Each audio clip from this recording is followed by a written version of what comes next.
Look, folks, this season kind of looked dead a few weeks ago. It kind of looked dead.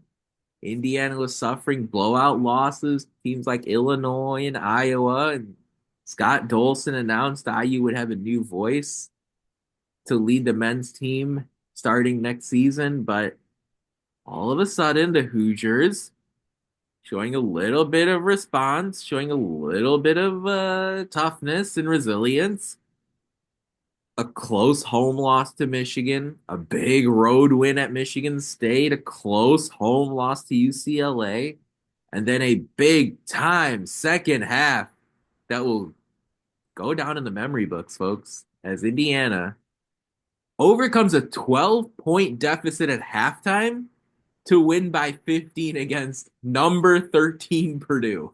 I mean, are you kidding? You If you don't like outscored. that, you don't like Mike Woodson basketball. I don't know if I'm a fan of Mike wins in basketball, but you know what? I'm a fan of double digit wins over Purdue. IU 73, Purdue 58. The Hoosiers go plus 27 in the second half. Matt and I are going to talk about our immediate reactions to the win over Purdue, give our thoughts here on the IU men's basketball head coach opening as we continue to progress closer and closer to finding the next guy to run this program. Talk a little bit about this Penn State game on Wednesday and see if the Hoosiers can string together a couple of consecutive home wins and so much more here on episode 341 of the Hoosier Sound, where we are the official podcast of Indiana HQ. We were recording this edition of the Hoosier Sound on Monday, February 24th, 2025. I'm your host, Nithin Krishnan. Here with me is my normal co host, Matt Lukens. Matt, it's our first double digit win over Purdue since the Tom Crean era. It's our first double digit win over a quad one team in 2 seasons. And Indiana was down 12 at halftime. I don't know. Yeah. I don't know. I cannot explain those 2 hours. I can't explain college basketball, frankly. What are your initial thoughts on IU's 15-point win over rivals Purdue? Well, one, I'll fully admit it. I went to bed last night because this game happened at 3 a.m. for me. I went to bed last night thinking, it's going to be another close. It's an IU Purdue game. It's going to be close, even when we're bad and they're good. It's a rivalry game. It's always pretty close. Like in Mm-hmm. Assembly Hall. It should be a good game, but Mm-hmm. but like, there's no way IU wins this. And I wake up this morning to about 25 texts from people Yeah, I was responsible for some. from you're responsible for a couple, but I had like half my phone list is texting me. Um Being like, "Did you see that? Whoa, did you see how they played in the second half?" So I'm like, "All right, hold up." I climb out of bed because I don't have work today. I climb out of bed, my bed's right here. I roll over here to my computer and I Let's recorded the go. game because I Yeah. always I always watch the games and record it. Even Yeah. if I miss it or even if I watch it, I record it to watch it back again because I know I want to be able to talk about the game. It's Yeah. in pretty good detail for you guys. So I Yes. roll over here and I watch the game and I'm sitting there and it's halftime and I'm like, how did we win this game? Like, am I getting pranked? Like, excuse me, like Yeah, they're right. playing that the last 12 minutes of the first half, they played terrible basketball. And I'm sitting there, I'm like, there's just no way. And then they come out with their ass on fire. And in the second half, and they just took it to Purdue. They wanted it more. They were more physical, both inside and inside the paint, whether it was Renew down there or it was Balo, who had some fantastic plays and fantastic catches on the inside in that second half, or it was our guards on the outside. It was Anthony Leal Yeah. getting physical, maybe sometimes a little bit too physical. Uh, But dodged a bullet. no, we did dodge a bullet there. But it was Miles Rice who Yeah. had, I think, his best half by far of the season. He was getting downhill, he was getting penetration, he was kicking out shooters, he was able to shoot himself, and then also he was playing really, really just really inspired Yeah, defense. you could tell there was a And different intensity. there was a Yeah. difference. There wasn't a lot of Kanan or Kanan Carlisle minutes. There Nope. wasn't like Kanan Carlisle minutes in the second half. There wasn't a lot of Mbako minutes in the second half. There wasn't a lot of two big lineup in the No, second half. no Bryson Tucker No Bryson Tucker in the second half. all game And the long. team played its best basketball I think I've seen them play all season in that second half. And Yeah. to be fair, call me a little bit of a hater, but I'm not sure if Here. that was Indiana playing well or Purdue being bad, or maybe a I'm combination of both. I'm gonna tip my cap to IU. But I that's what I was gonna say. I think it was IU playing well and Purdue being in a bit of a slump. Like they've lost now 4 games in a row. Like let's not kid Sure. ourselves here. We got Purdue at the right time. But Yep. also Purdue is still a very capable team. So like this is terrible analysis, but They'll bounce any back. win over They'll Purdue, bounce back. they'll bounce back. Also, any win over Purdue, I will take in any sport at any time, obviously, because puck Purdue. So yeah, Yeah. Well, no, that's a good question though. Like, is it more Indiana playing well, Purdue playing poorly? Purdue looked a little tired in the second half, to be fair. They have had a pretty tough stretch of competition here, but a lot of Big Ten teams have had that too. I will tip my cap to IU there because, like, after halftime, they came out and they had a different sense of purpose and a different level of intensity, which again raises questions about why that wasn't there from the start. But look, end of the day, well, life, I think yeah, it was. They came out the start pretty well, Nithin. that's I think true. they There was that did. lull, right? There was There that was, lull. like I was saying, Purdue made a run, then Yep, game of IU runs. made a run, and then ran Yeah, away with it. Right yeah, at the end, yeah. yeah, and and that's I'm gonna tip my cap to the coaching staff, to the players. I'll be honest. Since Dolson announced Woodson's retirement, and I'm phrasing that specifically, um, um, Woodson is kind of cooked. Like, a lot of Yeah. people aren't going to want to hear this, but I don't really care. Like, the occasional zone defense, and especially the extended zone defense, to get a gigantic quad one road win at Michigan State. Yeah. UCLA was a bit of a stressful thing, but Mbako got injured in the first half after he started the game well, and Mbako's a streaky player more than almost anyone in the country, frankly. And well, against Purdue, he got off to a rough first half, and Woodson said, "No, man, like this ain't for you in the second half. This ain't your game." And I'm gonna run with Rice and Galloway. And remember, Woodson didn't play Leal or Goody for extended minutes. He didn't start Leal and Goody for a long time until recently, and he put both in the starting lineup. And having them both begin the game has been very vital in getting that road win against Michigan State, finishing Purdue off, not just by winning against Purdue, but winning by double digits, which matters a lot in this net ranking era. And then, I look up and down and I see this team and I'm like, you don't have to play your best basketball in December and January. You don't. Yeah. No. Now, you also don't want to lose by 30 points to Louisville and Iowa, among others, double digits to Nebraska. Hmm. 30 to Illinois, which looks worse and worse as the season Yeah, we've goes had on. some nasty losses. But at the same time, you don't have to play your best basketball in December and January. And so I do see this team coming together a little bit more. I see the coaching staff pushing the right buttons a little bit more. And I know we're going to have a completely new voice in a month. But you know what? Finish this year strong to the best of your Hmm. ability because I am curious as a fan which guys want to stick around next season. Which guys can a new coach look at and say, hey, Miles Rice, you can take a step forward going into next year. Hey, Bryson Tucker, look at what Anthony Leal is doing on defense. See if you can replicate some of that next year. Malik Renew, sir, I understand you were injured in January, but When you're healthy, you look like you're an automatic 14-7. And then, when you play well against Purdue, you go for a perfect 7 for 7 from the field and score 15. If you just cut down the fouls a little bit, you can reach another level in your play.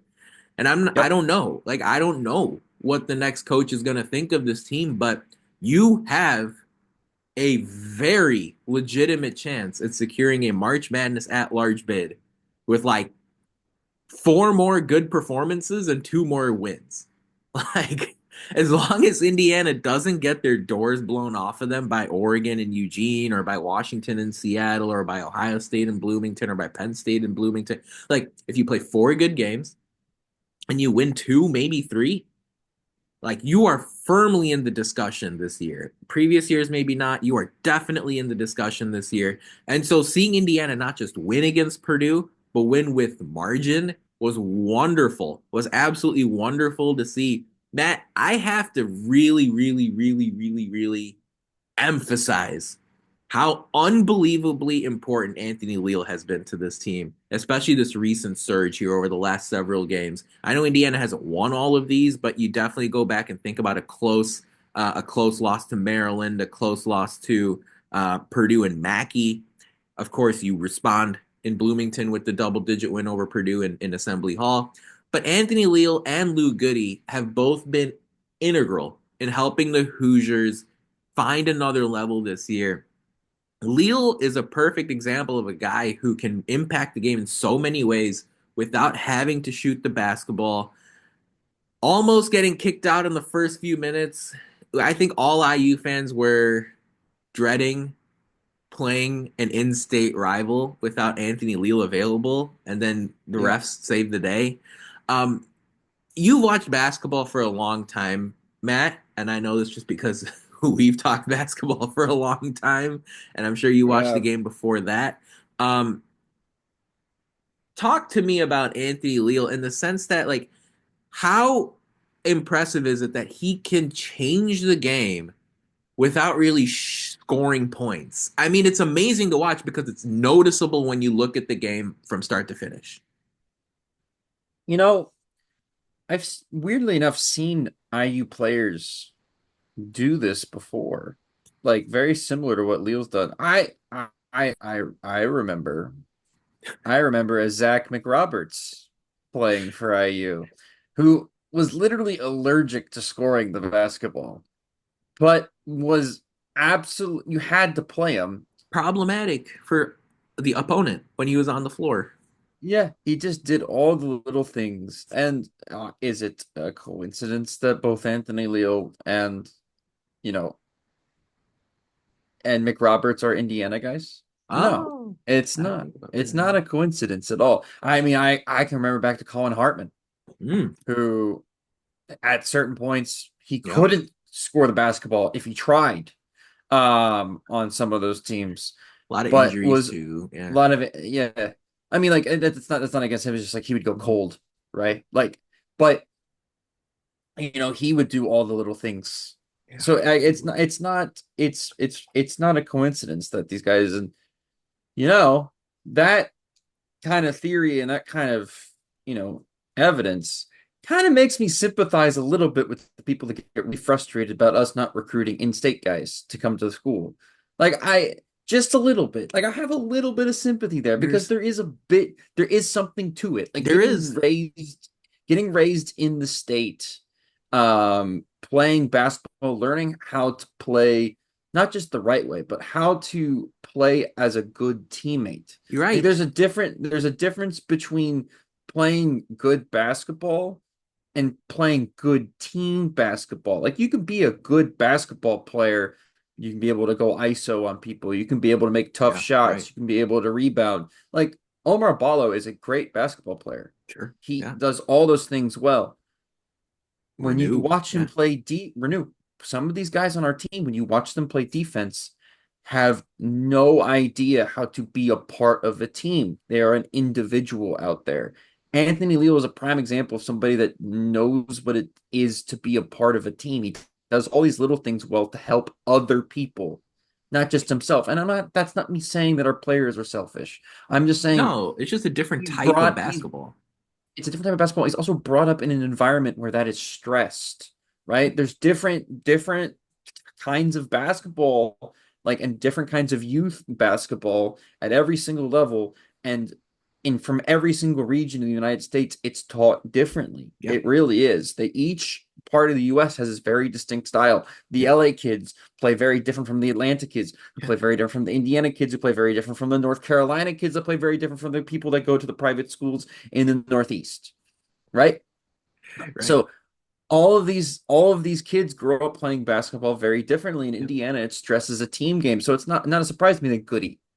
plays well as a team. It doesn't surprise me that Trey Galloway, even when he's not able to score, will do some very important things. His passing at second half was about as good as I've seen him, distribute the ball maybe in his entire career at IU. Hmm. Leal, right? Leal doesn't play for like what 3 years, Well, and and think about 4 years shows up and has been maybe the most impactful player on the roster without even top scoring once, or even I don't think he's led in a single statistical category or no, of the probably major not. three statistical categories all year long. But in you could argue he has the most MVPs out of Oh every God, yeah. single out of or at least most like hustle award or whatever you want to call it. Like he's been the most impactful player on defense for Indiana basically every game he's played major minutes.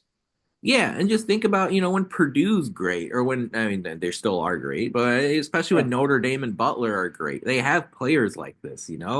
Like they have Mm-hmm. guys who are very disruptive, who are very much bought into sort of a team concept, who help organize the Well, five guys actually, on the floor. That you type of could stuff makes a big difference. you could argue that Purdue is actually missing that guy this year.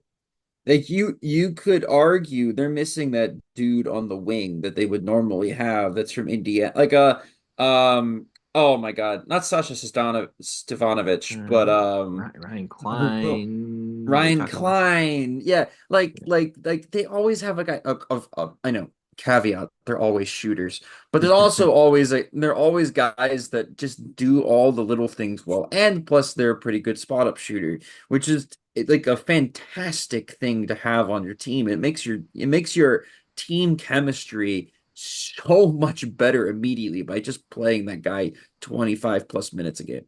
Well, they had someone like Lance Jones last year. I know Lance Jones is way more statistically proficient than Leal this season, no question about it. But No, I'm not looking for what is his name? but I remember Oh, it's even gonna guys kill like me. like Zach Hahn at Butler. That was back when Yep. Brad Stevens was making Final Fours. Um, No.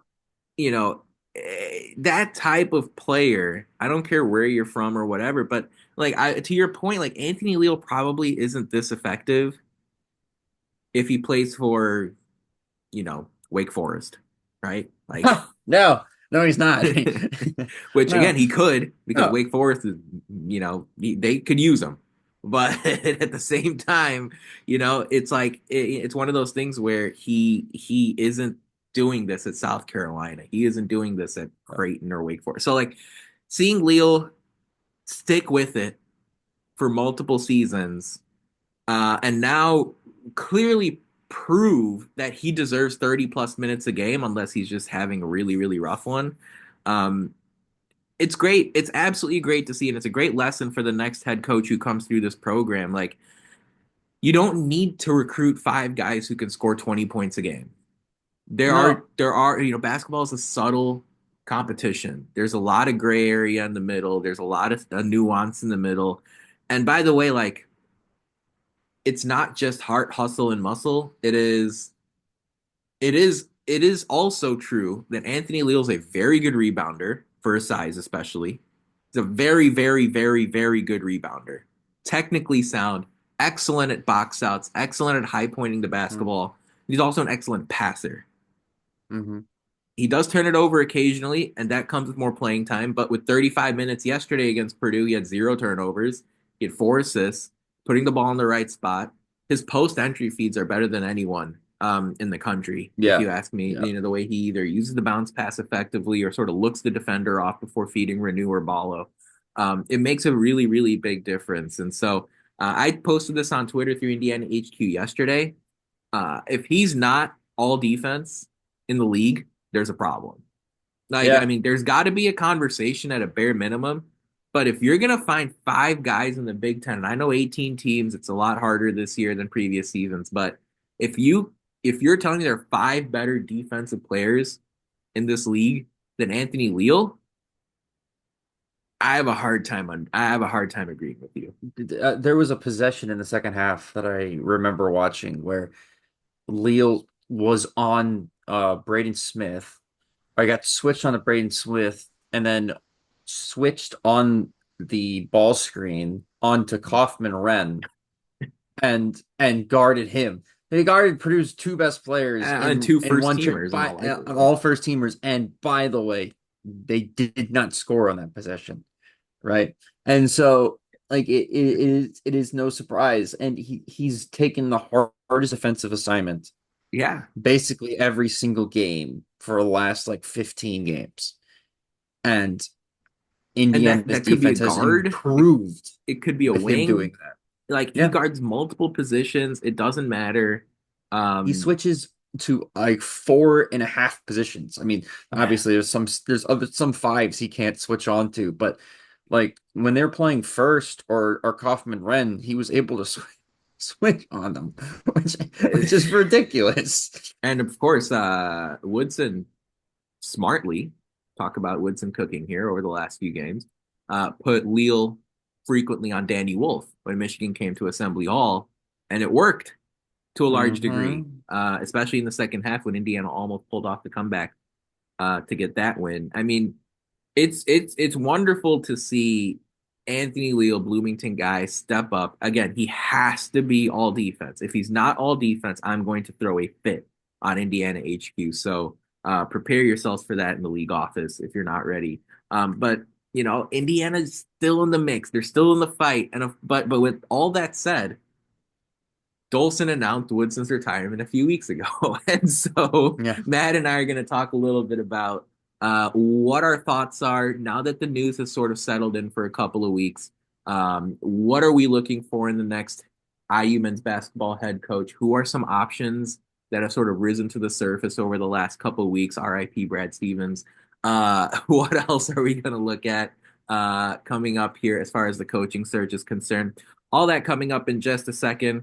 But first, it's time for who won the week this past week in IU sports, and there are a lot of options to pick from. But how about the women's team? Earlier in the week at Assembly Hall, as the women's team, like the men's Mm. team, trying to fight for that tourney bid. But the Yep. Hoosiers protect home court in a very similar fashion. Well, of course, they did it first back in the midweek, back on Thursday, knocking off top 10 Ohio State by double figures, 71-61. It was a clinic. It was coaching tape on how to break a full court press. Ohio State runs that full court press relentlessly.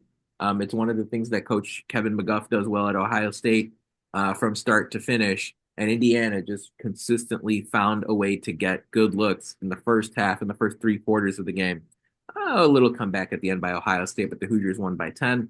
IU also with a 20-plus point win over Purdue at Assembly Hall last weekend. A tough road loss to Michigan State on Sunday, but IU's really set themselves up well.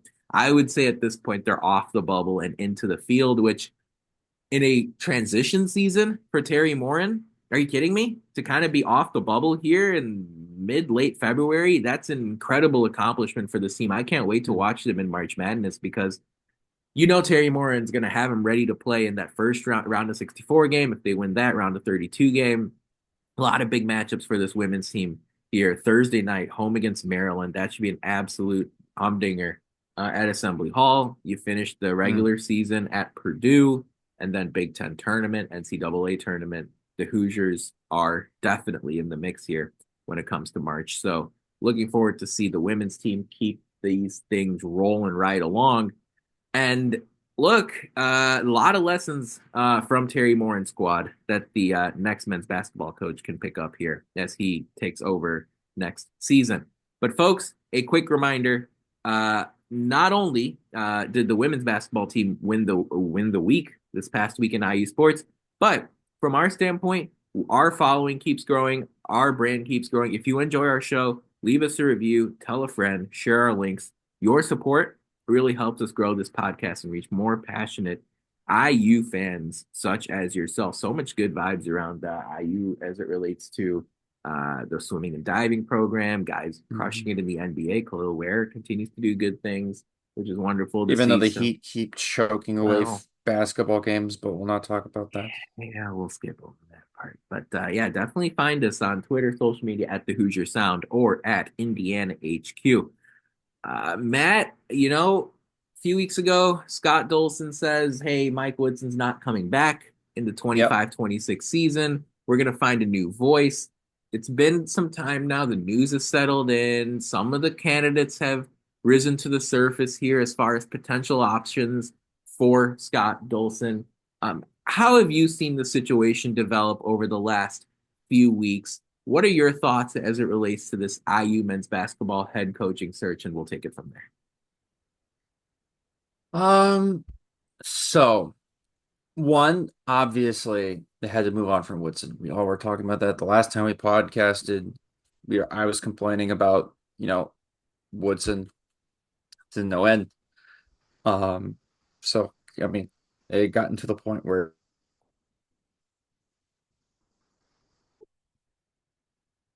Brad Stevens says no, Yep. allegedly. I'm I'm still I okay. Oh, okay. All right. I hate to start Relax. I hate to start the segment off this way, but I don't believe Goodman 100%. Oh my gosh. It's like a 98% I believe him. Because look, I've seen other coaches take jobs in college when they have vehemently denied even considering or continuing to consider said job. So the 2% of my brain believes that it's still possible. That's why my profile picture on Twitter is of Mao Zedong on Brad Stevens' face. That's on Coach Knight's face. That's why. That's why it's there because there's still Wow. 2% of my whole being that believes that it is possible that he's still considering it. That being said, he says no. Dusty May gets an extension at Michigan, Yeah. right? Yeah. So 98% too there. Can not, Indiana? but that's the thing. I'm also like Oh, 95% sure all that right. because there have been reports that okay, so let's just let me list out a couple names we've heard, and then I can go into the Dusty May theory. We've heard McCaslin from Texas Tech, Mm-hmm. right? We've heard McCollum at Drake. Yeah. We've heard Scott Drew, his Yeah. name has been thrown out there. We've heard Mick Cronin, Yeah. which is a name that's been floated all around a lot. Brad Stevens obviously said no. Um, Dusty May. Sure. The Dusty May part is interesting because I brought up Mick Cronin. Now, Mick Cronin's buyout at UCLA, which is somebody's name that's come up a lot, is $10 million to buy him out of his contract. Yeah. The new Dusty May contract is $7.5 million. Hmm. So if you wanted Dusty over Hmm. McCronin, you still have to pay less to get him out of Michigan than you would have to pay to get McCronin out of his contract at UCLA. Obviously, if he decides to end his contract or they come to some negotiation where he's going to step down, then obviously getting a free McCronin would be kind of nice. Hmm. Um, all that being said, and I think there's a couple of I've seen somebody throw Brunell Brownell out Conte. there. Yeah. Brunell. I've seen some people throw out I saw somebody throw out Becky Hammond's name, which I found fascinating.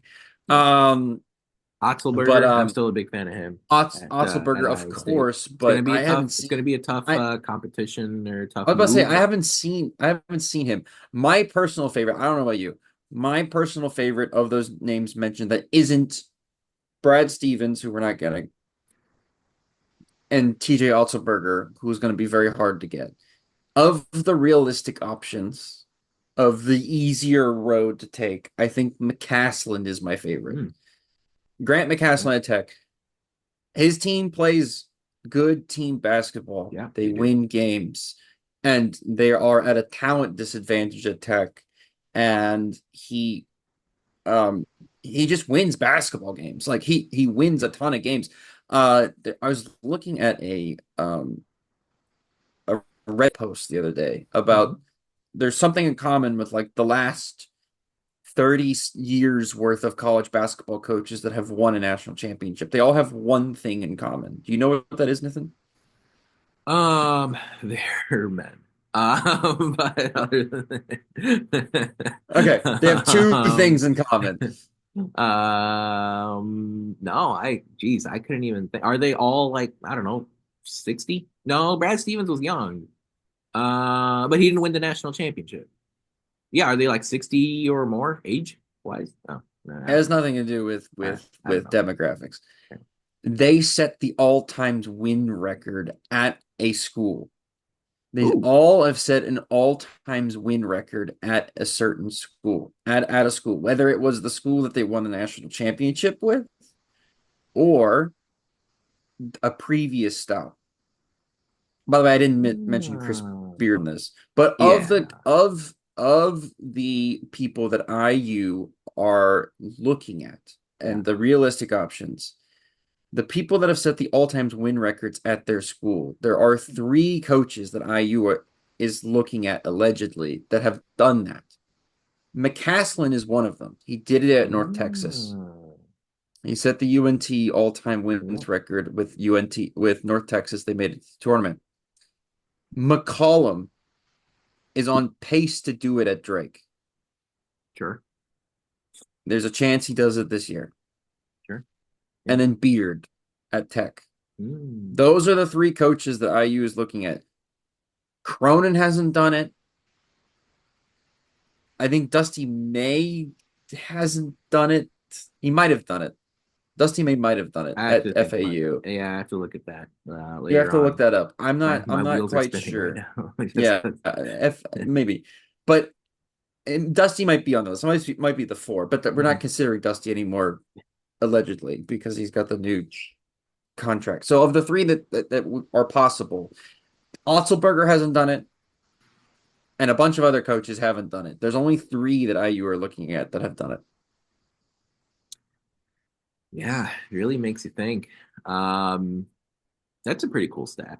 So say it one more time. What was it? It was the last? The last 40 coaches, or I guess maybe it's either the last 40 coaches or the coaches of the last Probably, yeah, 40 probably that. years Yeah, probably that. Yeah. Coaches the have last all have 40, one thing in 40 have all years. have one thing in common, and is that that at a stop along the way or the stop that they won the national championship on, they set an all-times win record for that Right. school. So they set the most wins in a season at that school All or at right. another school. Right. Wow. Yeah, and then I also noticed Grant McCaslin was an assistant at Baylor for several years back in the early Hmm. 2010s, which is a good sign. I always like when you have that power conference assistant experience, just because in the big leagues and in the high major leagues, you have two quad one games per week. And of course, McCaslin's getting that at Texas Tech now in some situations, even though the Big 12 has kind of been diluted a little with the addition of some of these new teams in their league.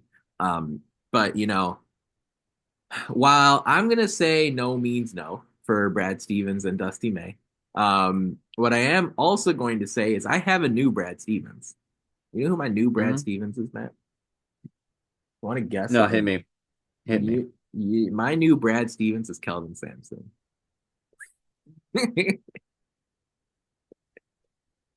My new Brad Oh, Stevens elaborate. is Elaborate. Kelvin Sampson. Because look, I understand, folks. 07, 08, there were some lean seasons, no question. And it was all Kelvin Sampson's fault. But look, the rules have changed. The rules have changed, and phone calls are okay now compared to 07, 08. And of course, you want to make sure the culture part of it is good too. And all that has seemed to be resurrected and cleaned up at Houston. And, Yeah. Houston doesn't have the media contract that the SEC or the Big Ten does. I don't know if Houston kind of gets sniped in the first weekend of the March of the NCAA tournament unexpectedly. I'm just looking at the win-loss record that Sampson has had and the guard to backcourt development that he's had there. And I know he's older, but I don't care about age when it comes to this hire. I know some people do, but there are a lot of excellent I'm older one of them. coaches. I'm one of them. Kelvin Sampson's 69 years. Nice. 69 years old.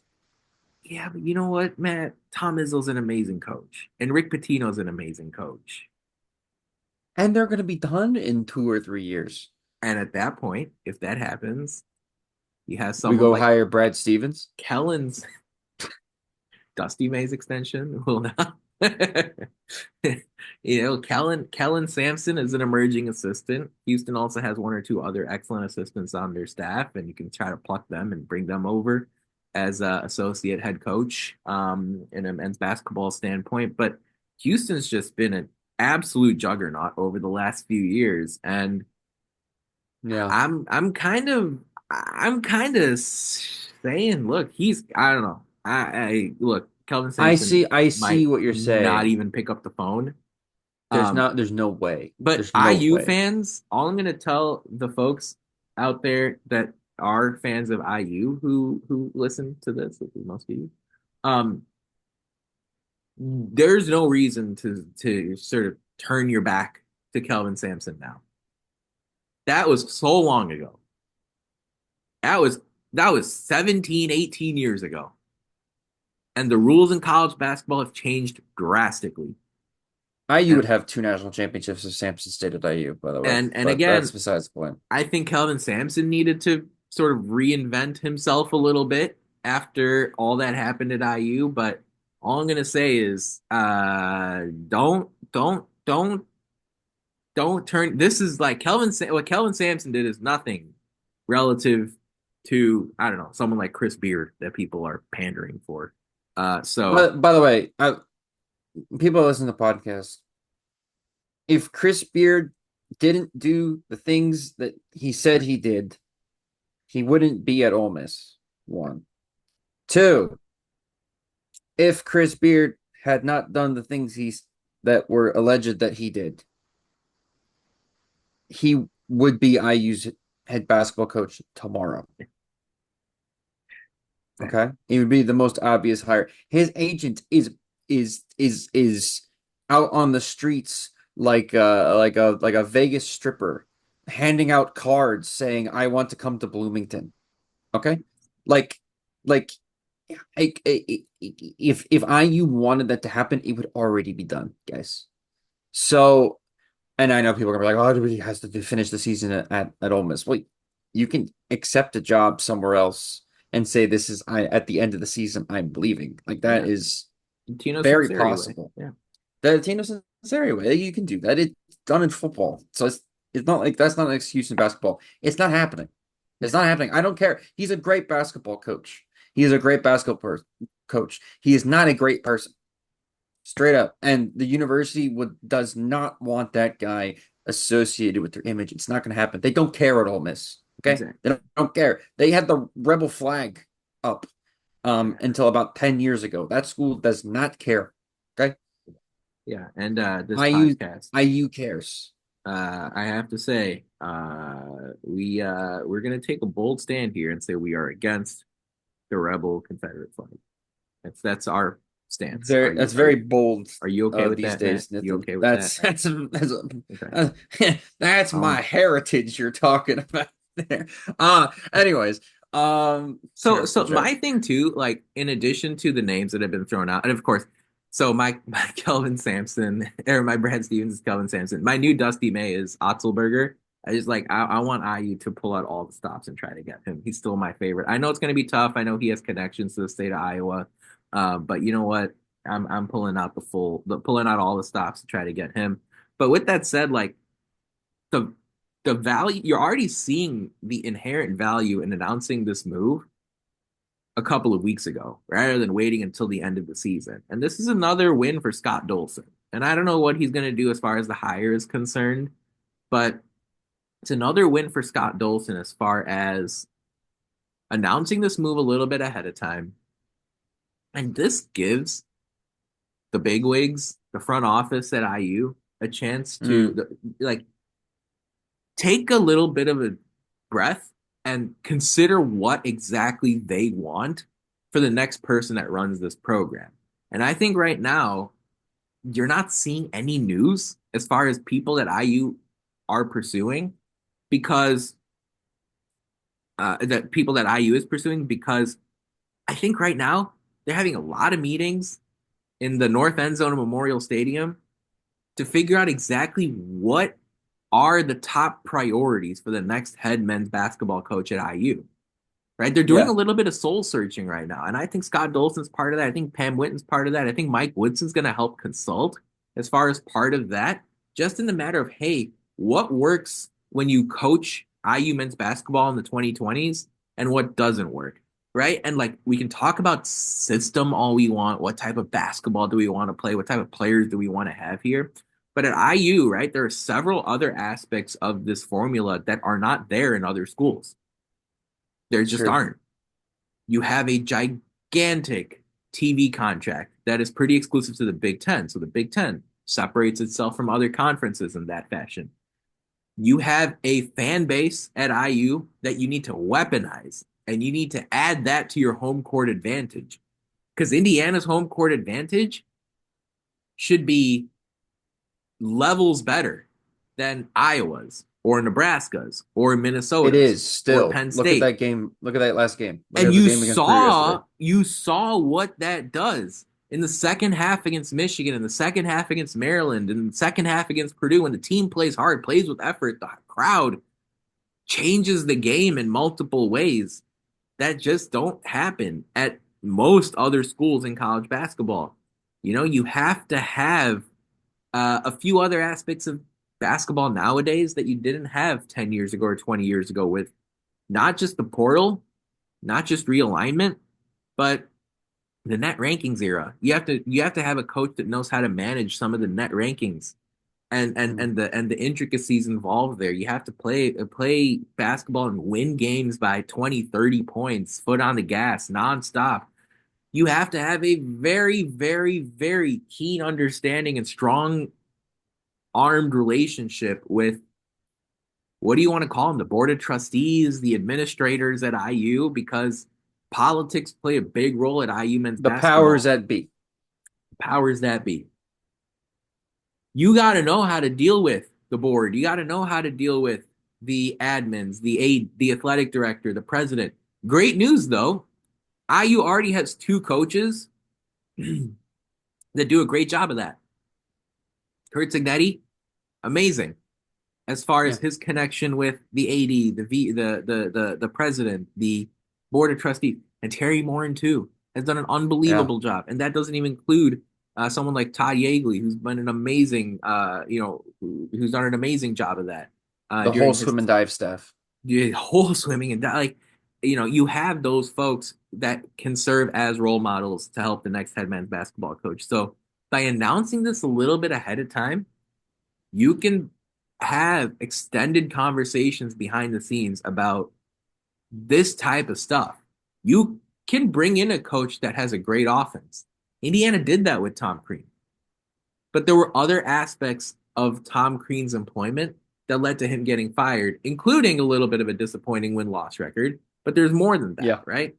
So, yeah. so in a nutshell, right, I think that's really what the focus has to be here over the next few weeks. Again, I said not here a few minutes ago. My Brad Stevens is Kelvin Sampson. My new Dusty May is TJ Otzelberger. Can But I at the end of the day, though, I really, really, really will possibly regret saying this.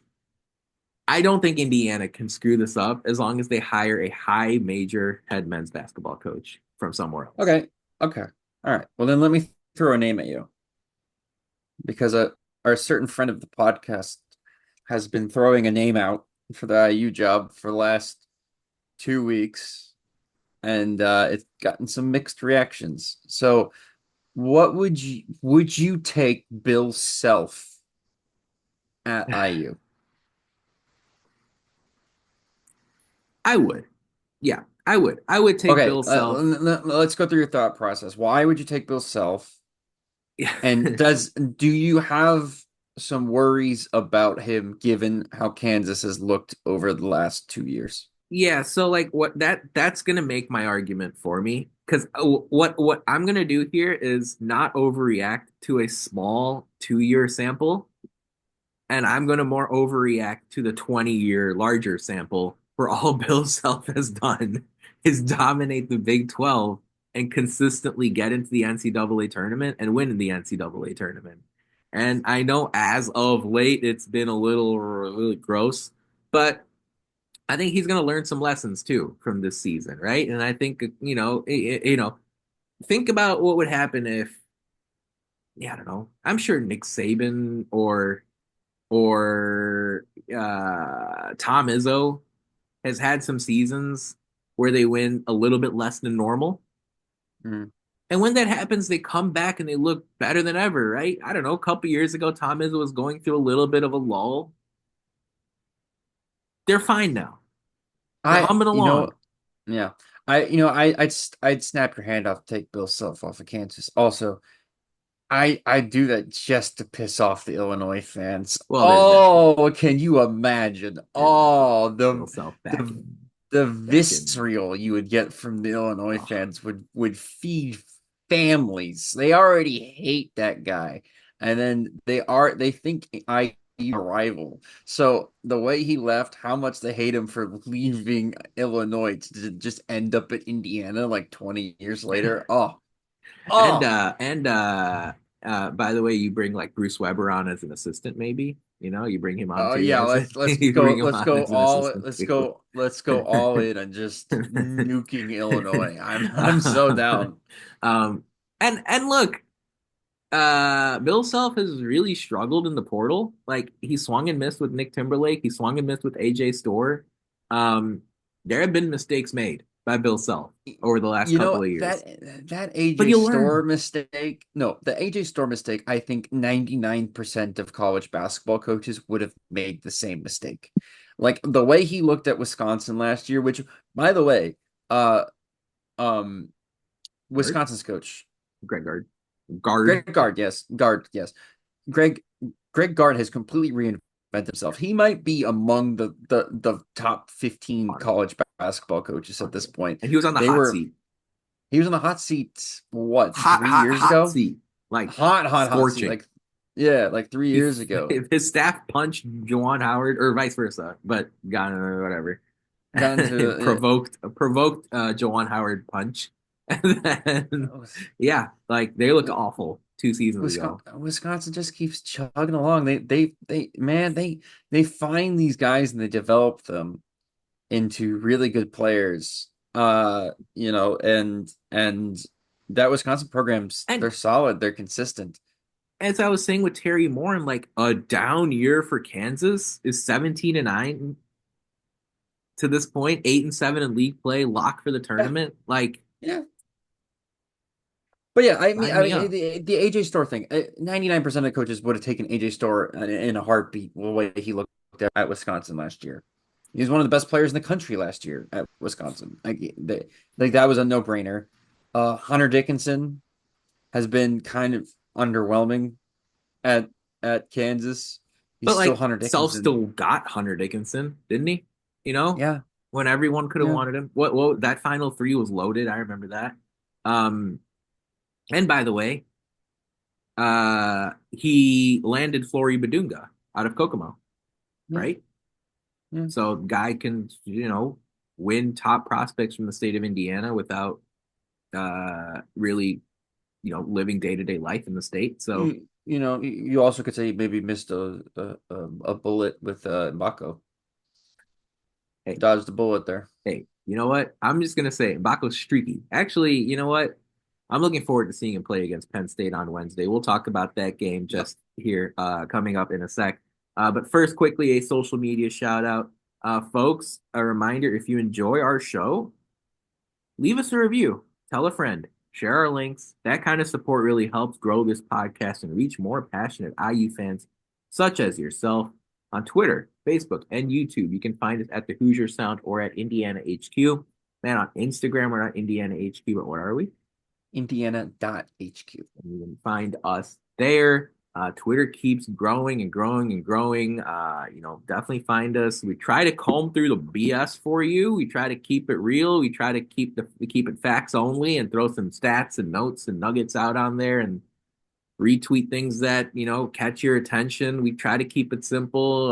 We try to eliminate the noise for all of you. So if you don't like noise and misinformation, follow us. We'll guide you in the right direction over at Indiana HQ.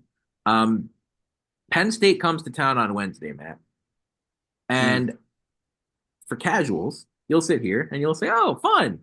Penn State, Indiana finally doesn't play a quad one opponent." I think that stopped the streak of 10 or 11 straight games against quad one. Right. Fun. Indiana should cruise, right? Wrong. One of the big reasons Mike Woodson's not going to be the head coach next year is because IU has struggled to sustain success.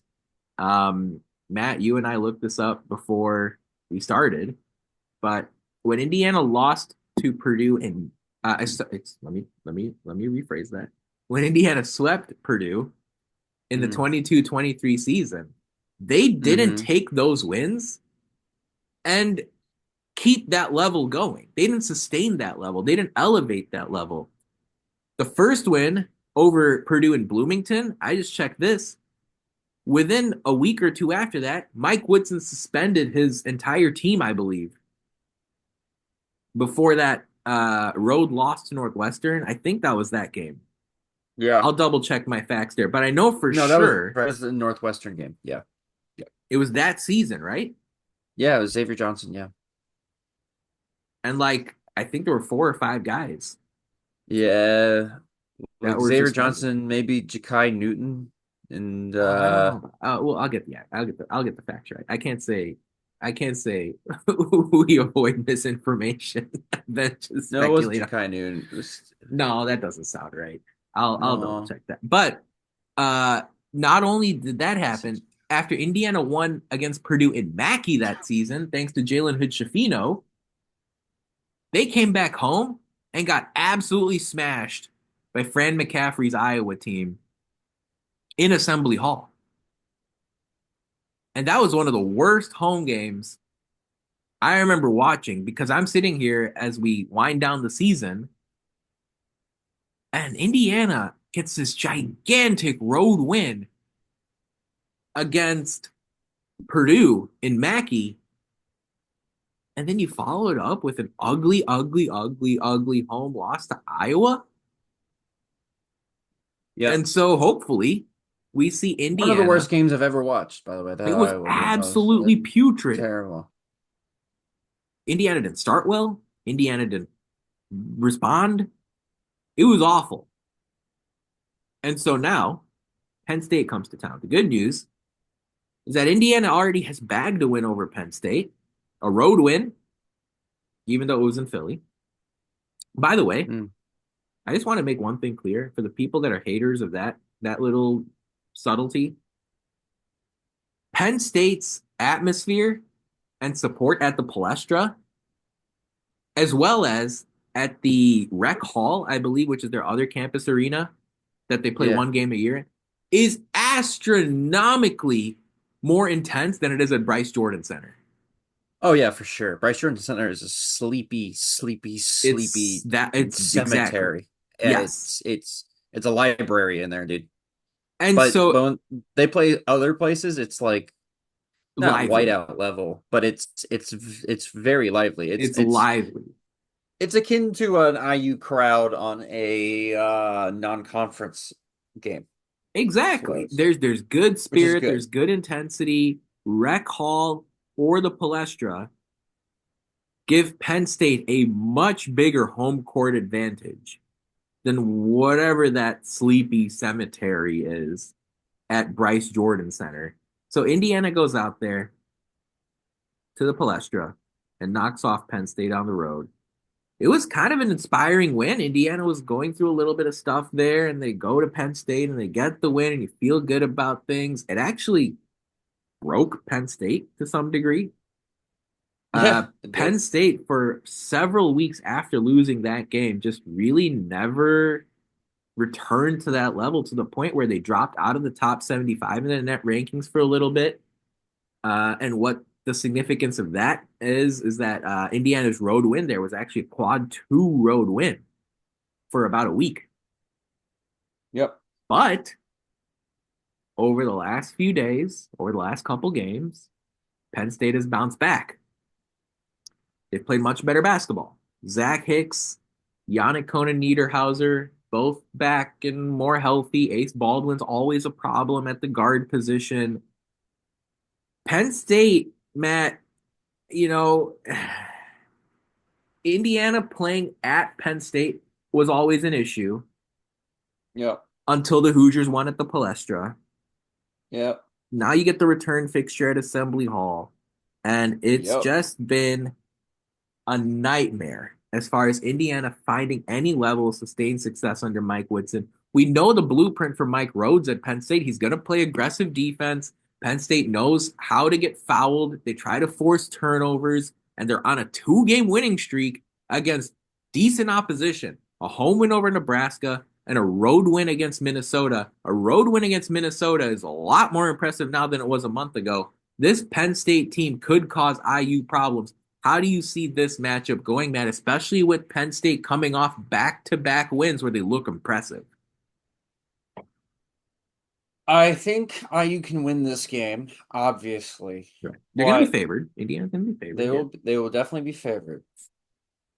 But Yannick Conan Niederhauser, sorry, Yep. is playing some of his best basketball he's probably ever played in his entire life. His last two games, he's had like 20 plus points, like 10 plus rebounds, and like three blocks in each game. He's been killing.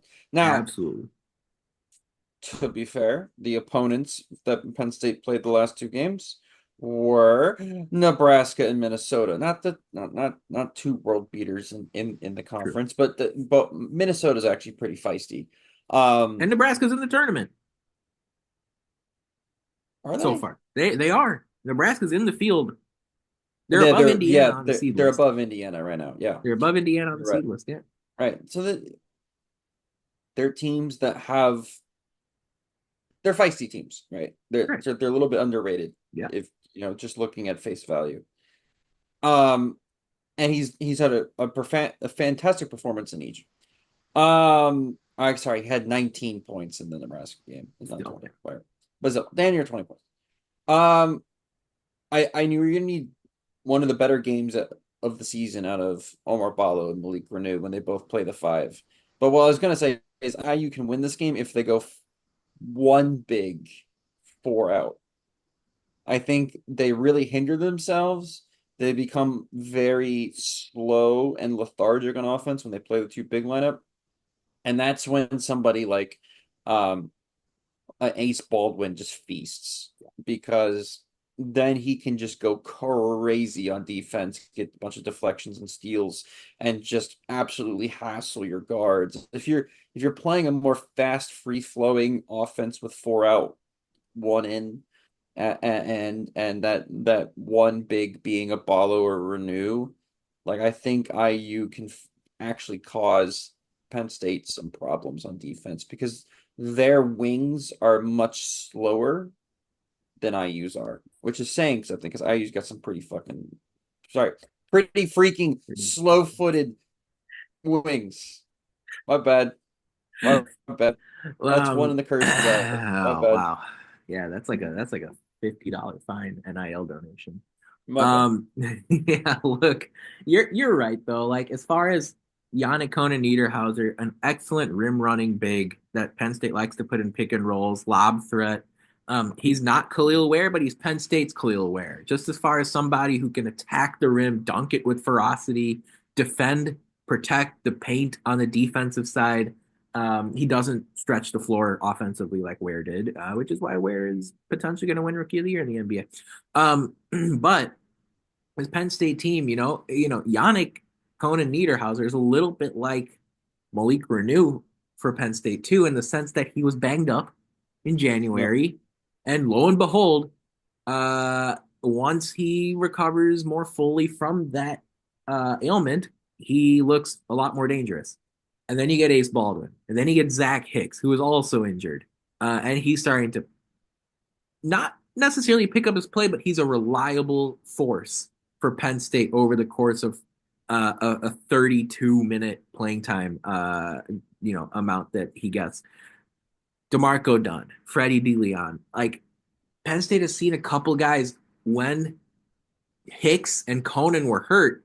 Penn State saw a couple guys have to step up during that time, and even Yep. though they were losing games, they were playing with a little bit more of a level of responsibility. Guys like Nick Kern and DeLeon and DeMarco Dunn, and now Mike Rhodes has his healthy starters back, and those role players now. Hey, look, I'm more comfortable doing my job, even if I get a little bit less playing time.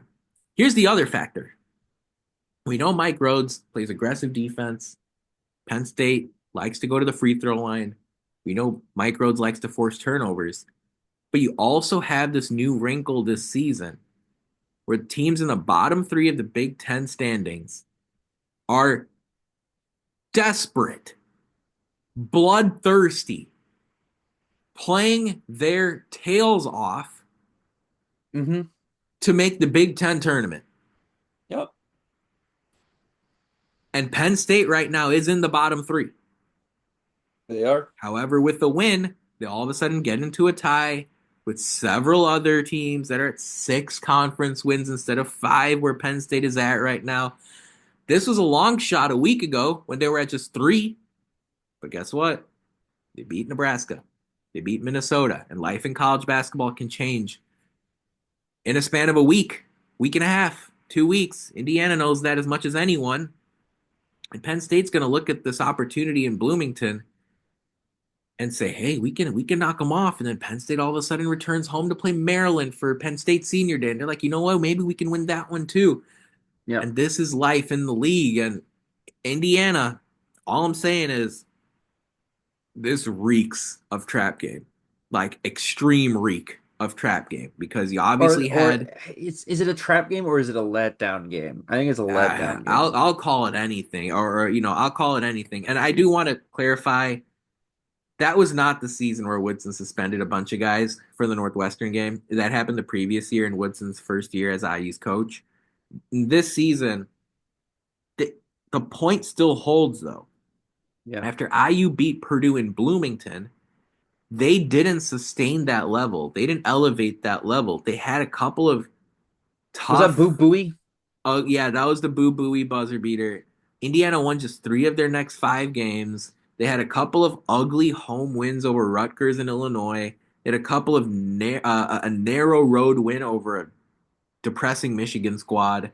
Indiana just never sustained that level, and they won in Mackey, and the level fell again for that Iowa home game. But when it's all said and done, like this is the type of issue that Penn State is going to be desperate to fix this Wednesday night at 8:30 at Assembly Hall because, as you were saying, Matt, like, is it a trap game? Is it a letdown game? It's a little bit of both, given that Indiana goes to the Pacific Northwest this weekend.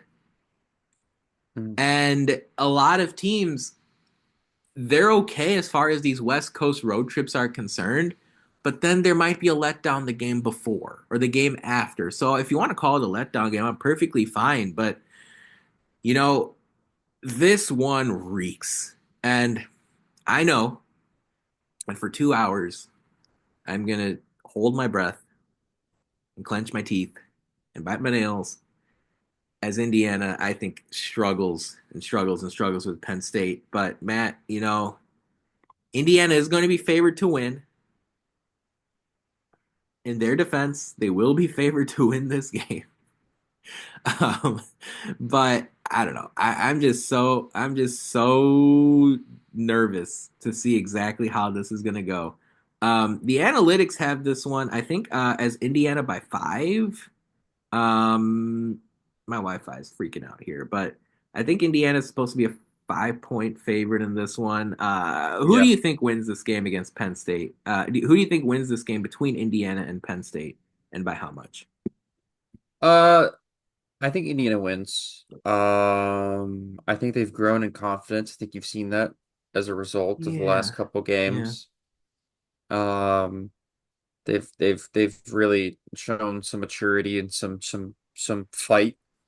I think they'll continue to show that with some pretty gracious support at home. And I think I'm expecting a pretty big game again out of Trey Galloway. Yeah, Um, 9 assists yesterday. 9 assists yesterday. I mean, that was the best I think I've seen him pass the basketball. And I think maybe this team has, and I'm gonna hate saying this, but I think this team might have turned a corner. Like Gotten over the they hump, man. might have Gotten over the they hump. they might yeah they might have somehow found their way over the hump. And I think IU probably wins this game 72-61. Ooh, okay. It's a little bit lower scoring in your mind than what the analytics are projecting. They say Indiana by 5, 79-74. I actually do think it'll be lower scoring as well. With that Mm, said, I also think Indiana's going to eke out a narrow one. I think it's going to be a nail biter. I think it's going to be like 72, well, 71 type of thing. I think it's going to be a close one to the finish line. And I don't think the net ranking will be affected too much, even if you win by one or two compared to that 5 point my expectation. heart isn't going to be able to take that, but But hey, on the bright side for you though, it'll be like a normal time for a basketball game over yeah. in Asia. By the way, if I'm reading Ant Wright's tweet correctly, Indiana's net ranking moved up 3 spots after the win against Purdue yesterday. It's now 56. Indiana was in the 60s for a while, so IU is Yeah. progressing in the right direction here. It's important to see where IU stacks up against some of the other bubble teams. I don't see Ohio State on Ant's graphic for. Oh, I do. There. Yeah, Ohio State's net is at 34. Nebraska's is at 54. And Penn State is at 69, which is helpful to see because, of course, that road win over Penn State, you want that to be classified as a quad one. Top 75 means that Penn State's win remains as a that Penn State road win remains as a quad one. So good to see Penn State there, sort of ticking up over the last couple of weeks. Because when it comes to the bubble, the teams Indiana's competing with really struggle to collect quad one wins. We're talking about ACC teams, mid major teams, SEC teams that, I mean, SMU, for example, folks, has not played a quad one opponent yet away from home, Yeah. which is shocking given they're in the ACC. Indiana, meanwhile, has played something like 7 or 8 quad one teams away The from home. ACC is just bad though. And that's going to be an important conversation because Wake Forest is on the bubble. I think Pitt is on the bubble as well. And so Indiana is going to be competing with some ACC folks. It doesn't help IU's cause that they got crushed by Louisville, but Louisville is also a top 25 team, not one of these bubble squads that Indiana's fighting with right now to get a March Madness spot. There are teams in the SEC like Georgia. I think they're 2-11 in quad one games this year. Oklahoma had a very good November and Mm, December, but once conference play has begun, Porter Moser's team has really, really, really fallen off. Um, yep. I think Indiana's got a really, really clear shot at this tournament, Matt. Um, as we wind down here on this Monday, any final thoughts as it relates to Indiana's tournament chances? Anything else that pops up in your head here? We've covered a lot of ground with the coaching search. Just any final thoughts as we wind down here on this Monday? Yeah, coaching search. I don't think we'll actually get any concrete evidence of anything happening with that until after the Me too. season. Agreed. And whenever that is. Obviously, I'm hoping for the team to go as far Yes. as possible. Same. I think it would be the absolute funniest thing ever if Mike Woodson gets forcibly retired and then somehow makes an Elite Eight. I think that would be so funny. And that'd be so terrible if that happened. I mean, it would just be awful. I mean, it would just be, absolutely abysmal if he made the Final Four or won a national championship with this team. That would That really would just suck. really be That would just infuriating. really infuriate. Yeah, it was just making me really mad. Um, and then yeah, I mean the fan base has been in a weird spot recently, and I'll touch on this just Mm, for a second. yeah. Um, been a lot of hate directed towards the fans for being maybe a little bit too toxic online towards players and members of the staff. Um, I I I think you never tweet at players, and people that do that suck. Yep. And I've learned the hard way, even if you don't directly at a player and you mention that person's name, they always search their name up online. Unbelievable. Unbelievable. How dare they Unbelievable. be able to do that? Um, and so yeah, just don't do that. Or if you're gonna do that, Yeah. do it in code. But like say that say like if you're gonna be mad about a player and you just physically are unable to not tweet it, why don't you just tweet their number? Just tweet their Why? jersey number because it's Why? harder to look up 11 on the internet and find number 11 than it is Hey, now to look up 11's been great. All right. than it is to look up Yogi Ferrell, right? Or I you was gonna say insert your R favorite eleven R number. eleven right now is Ballo, and I'm like he's doing all right. Right, exactly. Or you look up Balo. Just do that. And this fan base has so much passion for and honestly, the passion has now turned into desperation at this point. Because I think a lot of the fan base feels like we're slowly being left behind by the rest of college basketball. And it might be, it's been so long since we've been consistently good that it might never happen again. Well, guys, it'll happen again. There's like it This will. March, next month. Yeah, maybe it might happen this month.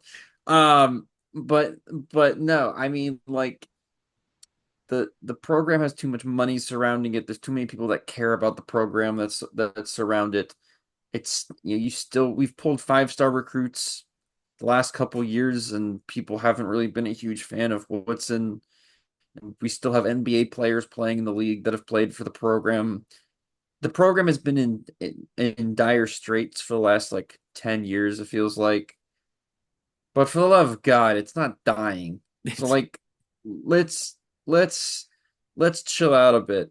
Um Also the emergence of since football season to oh now yeah, of the burners yeah, has been a wonderful experience. I love going on Twitter I actually might be one of the few people in the world that uses the Twitter for you page because it actually shows me all the top tweets I've missed from when I was asleep. right, And because instead of right. scrolling through the recent stuff, I can actually see what I've missed. Yep.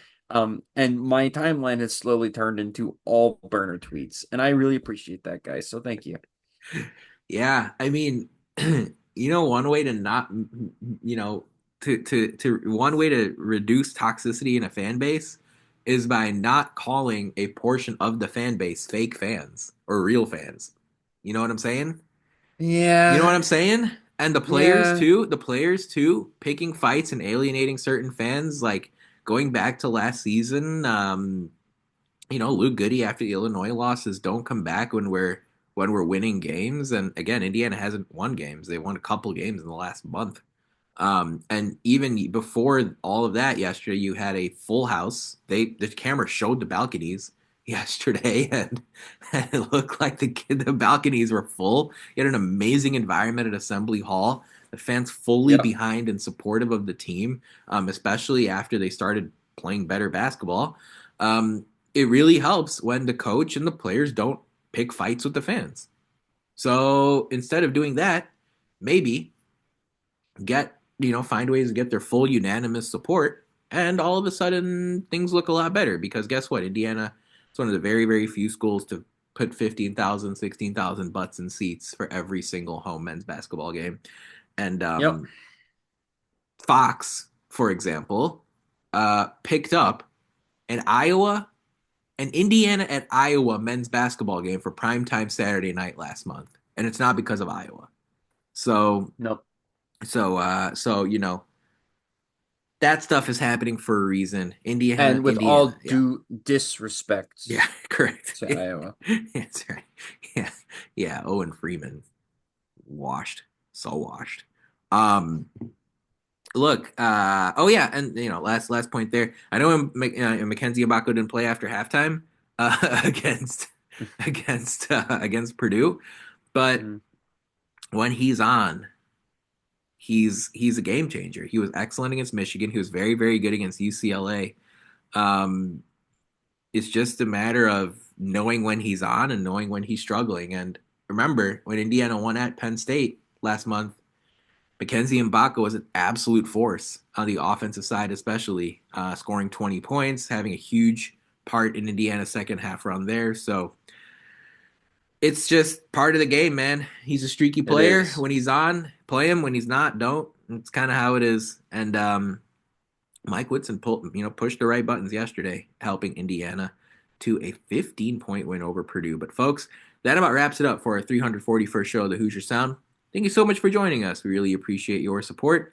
To hear more fantastic episodes like the one you heard today, be sure to follow us at Indiana HQ or at the Hoosier Sound to make sure you don't miss any in the future, or you can go to our website, indianahq.com, to find it all in one place. But as always, thank you for listening, Hoosier Nation, and we'll see you next time.